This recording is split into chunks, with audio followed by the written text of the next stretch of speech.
Prosperity team, it's Dr. Money coming to you from the prosperity corner of the universe where silliness is sacred and nobody's perfect. I am your P.O.P.,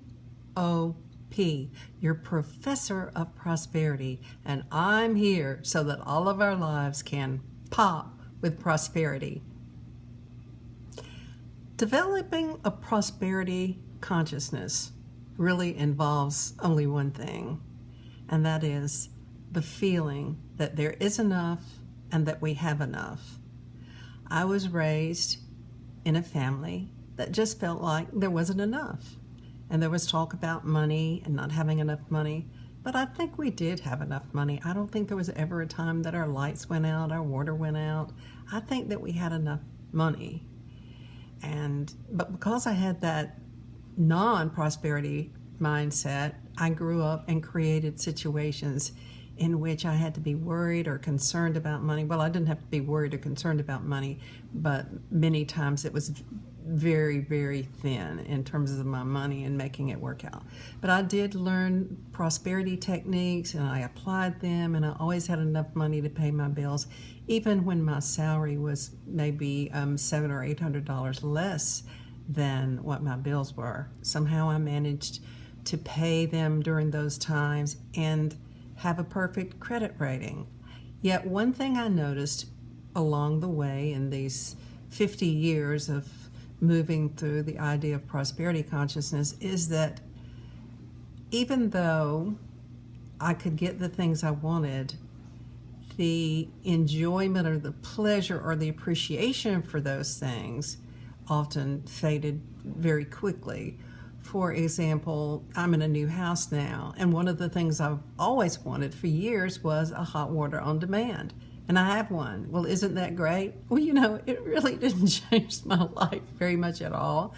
I felt like maybe I was contributing to the sustainability of the planet with that, but other than that, it really hasn't changed things. So it's about, prosperity consciousness is about a sense of knowing there's enough and feeling like there's enough and having a sense of well-being.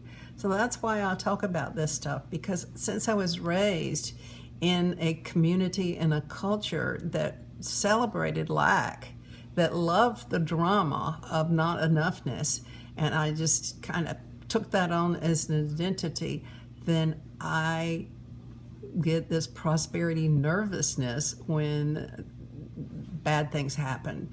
Yet I will tell you, after working on this for years and years and years, I'm much, much better. I still get triggered. I absolutely do. Probably will die and still get triggered about money, about prosperity, and about abundance.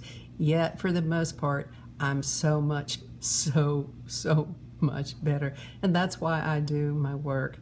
In just doing the Dr. Money post and thinking up affirmations, they actually feed me. And I think that that's what affirmations are about for me, and that is not just creating something that I can attract into my life, but it's like an instant medicine for my thoughts.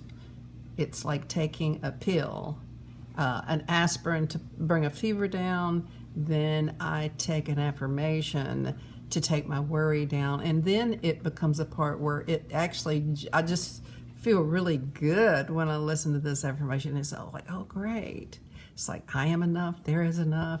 This is it. It's perfect. I'm satisfied. All of those things remind me of the imminence of abundance and prosperity in my life right now.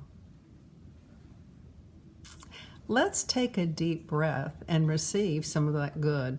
And as we breathe in, we receive the enoughness. We receive the sense of abundance. We receive that sense of okayness. It's an emotional experience.